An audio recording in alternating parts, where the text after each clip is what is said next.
How to add friends on Snapchat by contacts. Hello everyone, welcome back to our channel How to Geek. So in today's video I'll show you how you can add friends on Snapchat by using their phone number or from their contact list. So make sure to watch the video till the end. Now in order to add friends on Snapchat by contact, first of all you want to make sure that you have allowed Snapchat to access your contacts. So to check that, what you have to do is just long press on the Snapchat app icon, then tap on the I button over here. Once you go to the I button here, you want to go to permissions. Once you go to permissions, make sure you have allowed contact access for Snapchat. Once you allow the contact access for Snapchat, now you can go ahead and launch Snapchat over here and then come to the profile icon from the top left hand side of the screen.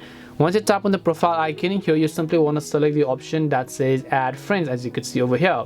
Once you go to add friends, right over here you can see quick add, and then here you can see all contacts. All contacts basically means Snapchat is going to show you a list of contacts based on the contacts that you have added on your phone. So when I go to all contacts section, these are the people that are currently on my contact list offline on my phone, but I have not yet added them on Snapchat. So I can go ahead and just click on the add button right next to them in order to add them on Snapchat respectively.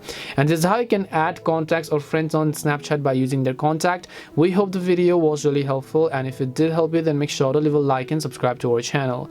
If you have got any more questions, feel free to leave them down. Thank you very much for watching, and see you in the next video.